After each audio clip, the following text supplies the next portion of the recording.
پھر بیوہ بن جاتی ہے، اس کی عدت گزر جاتی ہے، اگر وہ چاہتی ہے تو پھر اس سے نکاح کر سکتی ہے، یا یہ کہ وہ خود سے اگر دوسرا شکل بھی طلاق دے دیا، پھر اب وہ یہ محسوس کر رہی ہے کہ پھر سے میں مشکلات میں آ گئی ہوں، تو شوہر اول کی طرف وہ رجوع کرنا چاہتی ہے، تو پھر نئے نکاح کی ایسی صورت میں گنجائش رکھی گئی ہے، اس کو شرعی حلالہ کہتے ہیں۔ لیکن بات یہ ہے کہ اسلام نے جو اصول اور ضوابط بتائے ہیں یہ رحمت کے اصول ہیں، اس میں کسی پر بھی زیادتی اور ظلم کی بات نہیں ہے۔ قانون کا غلط استعمال کرنے والا ملزم اور مجرم ہوگا، اس کو سمجھایا جائے گا کہ تو اسلام کے احکام کو سیکھ، قانون کو جان، نکاح سے پہلے نکاح کے نباہ کے طریقے سیکھ لے اور خوشگوار طریقے سے زندگی گزارنے کے اصول جان لے۔ جہالت میں، علم سے بے خبری میں، احکام اسلام کی دوری کے ساتھ اگر وہ کچھ عمل کا اقدام کرتا ہے تو اس کو ہم کہیں گے یقیناً وہ تنبیہ کے لائق ہے۔ ایسوں پر روک لگانی چاہیے اس معنی میں کہ وہ 3 طلاق کا اقدام نہ کریں، لیکن کسی نے کر دیا ہے تو یہ انصاف نہیں ہے کہ یہ ہم کہیں کہ نہیں جی طلاق دے دیا پھر بھی ہم اس کو نافذ نہیں مانتے۔ چونکہ ہمارا ملک سیکولر ملک ہے اور ہمارے ملک کے دستور میں ہر مذہب والے کو اپنے مذہبی قوانین پر عمل کرنے کا اختیار ہے، قانونی حق ہے۔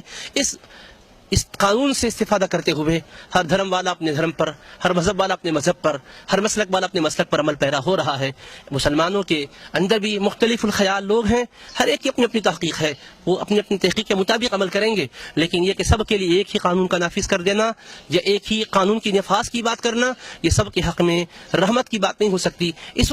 وجہ سے بھی کہ ہمارے اس ملک ہندوستان میں غیر مسلم بھائی ہمارے برادران وطن بھی رہتے ہیں، ان میں بھی علاقائی اعتبار سے بعض قوانین کے فرق ہیں۔ جیسا ہمارا جنوبی ہند ہے، جنوبی ہند میں قانون یہ ہے، غیر مسلم بھائیوں کے پاس طریقہ اور دستور یہ ہے کہ وہ اپنی بھانجی سے نکاح کرنا چاہے تو کر سکتا ہے، بلکہ اس کے لیے پسندیدگی ظاہر کی جاتی ہے کہ بہن کا بھائی پر ایک حق ہے کہ اگر بہن کی بچی جوان ہو جائے تو بھائی اس کو بیوی بنا سکے۔ لیکن جنوبی ہند میں یہ غیر مسلم بھائیوں میں ہے یہ بات۔ شمالی ہند کی طرف ہم رخ کرتے ہیں، وہ بھی ایک ہی ملک ہندوستان ہی کا حصہ ہے، وہاں اس کو عیب سمجھا جاتا، اس کو پسند نہیں کیا جاتا یا اختیار بھی نہیں کیا جاتا۔ تو ایک ہی قانون لایا جائے گا تو سوال پیدا ہوگا کہ صرف مسلمانوں کے لیے ہی یہ تشویش کی بات نہیں ہے، دیگر مذاہب کے ماننے والے جو یہاں آباد ہیں ان کے لیے بھی خطرات کی بات ہو سکتی ہے۔ کسی بھی مذہب کا ماننے والا کیوں نہ ہو، غلطی کرتا ہے تو غلطی کا ذمہ دار وہ ہوتا ہے، قانون نہیں ہوتا۔ قانون کے اندر رعایت، مخصوص حالات کے اعتبار سے قانون استعمال کرنے کی اجازت دی جاتی ہے، غلط استعمال کرتا ہے تو وہ مجرم ہوتا ہے۔ لہٰذا ایسوں کی حوصلہ شکنی کی جانی چاہیے، لیکن یہ کہ قانون اسلام کو بدلنے کی بات یا یہ کہ اس کو نافذ نہیں کرنا چاہیے کہہ کر جو بات کی جا رہی ہے بالکل یہ غلط بات ہے۔ ہم انصاف کی امید رکھتے ہیں، چونکہ سیکولر ملک ہے، مسلمان بھی یہاں ایک اپنے مذہب کے اعتبار سے اپنے قوانین پر عمل پیرا رہنے کی آزادی رکھتی ہے قوانین کی روح سے، لہٰذا اس کی آزادی کو چھینا نہ جائے۔ غلط اقدام کرنے والے کے بارے میں جس قدر مذمت کی جائے، جو کوئی اس کو تعدیبی اعتبار سے کارروائی کی جائے وہ روا ہے، لیکن اسلام نے جو حق دیا ہے اس حق کی بنیاد پر اس پر قانونی اعتبار سے کوئی بات کرنا اور یہ کہنا کہ یہ قانون غلط ہے، جس کو بدلنا چاہیے، یہ بالکل غلط بات ہے، غلط استعمال سے ہی نہیں ہے تو اس پر گفتگو کی جا سکتی ہے۔ لیکن بہرحال یہ قانون اسلام کا، اللہ اس کے رسول کا بنایا ہوا قانون ہے، اس کے اندر یا کسی بھی قسم کے قانون کے اندر تبدیلی کو یہ برداشت نہیں کیا جا سکتا، یہ ناگوار ہے۔ اور پھر ہم بھی اپنے بیانات میں انٹرنیٹ کے ذریعے سے اپنے چینلز پر بھی اور ویب سائٹ ہماری جامعہ.org ہے، ziaislamic.com ہے، یہی میسج اور پیغام دنیا کو دیتے ہیں کہ زندگی نبھانے کے لیے کرو، حوصلہ اپنا بلند رکھو، خطاؤں کو گرفت کرنے والے نہ بنو۔ سینکڑوں خطائیں تم بھی کرتے ہو، اگر تمہارا رب گرفت کرے گا تو تم جی بھی نہیں سکتے اس کی زمین پر۔ وہ رحمت والا مولا ہے، عفو اور درگزر کا معاملہ کرتا ہے۔ تم بھی اپنے ماتحتوں کے ساتھ عفو اور درگزر کا معاملہ کرو، بیویوں پر ظلم نہ روا رکھو، ان کا حق دیا کرو، پیار اور الفت کے ساتھ زندگی گزارا کرو۔ طلاق کے سلسلے میں ہمارے پاس کبھی حوصلہ افزائی کی گئی بھی نہیں، ہمارے رسول پاک علیہ السلام نے یہاں تک اس کو ناپسندیدہ عمل قرار دیا، ارشاد فرمایا ابغض الحلال الی اللہ عز وجل الطلاق،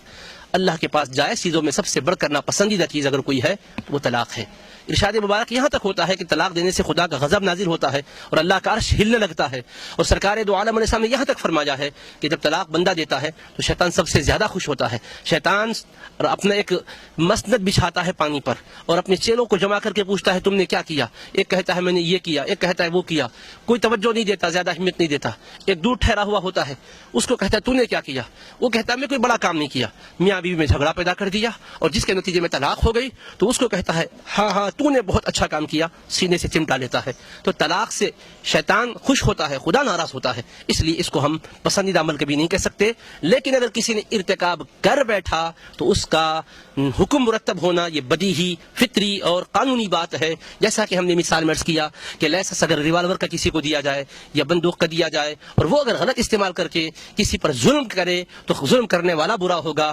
اجازت دینے والی گورنمنٹ کو برا نہیں بول سکتے، ڈپارٹمنٹ کو برا نہیں بول سکتے، وہ تو تحفظ کے لیے دیا گیا تھا، لیکن اس نے اپنا تحفظ کرنے کے بجائے جانوں کے اوپر مصیبتیں ڈھا دی ہے، تو لہٰذا وہ غلط ہوگا۔ تو دستور ہند کے مطابق جو ہر مذہب پر عمل پیرا ہونے کی ہر مذہب کے لوگوں کو اجازت ہے، اسی قانون کی نوعیت کو سامنے رکھتے ہوئے ہم یہی کہنا چاہتے ہیں کہ ہماری یہ اجازت کو اس کو مسدود نہ کیا جائے، اس پر کوئی مزید گفتگو نہ کی جائے۔ ہم جانتے ہیں بے شک ہماری بہنوں پر ظلم ہو رہا ہے، ہم ان مظلوم بہنوں سے بھی یہی کہنا چاہتے ہیں کہ آپ نکاح سے پہلے اپنے ماں باپ سے کہیے گا کہ جس کسی کو بھی دیکھو اس سے رشتہ نہ کرو، پہلے یہ دیکھو کہ وہ دیندار بھی ہے کہ نہیں، شریعت پر عمل کرنے والا بھی ہے کہ نہیں۔ تم نے رشتے کے سلسلے میں اللہ کے احکام کو پس پشت ڈالا اور غلط لوگوں کے ساتھ رشتے کیے تو ان لوگوں کی زندگیاں خود عیاشی میں گزری ہوئی ہے، بے شمار عورتوں کی پردے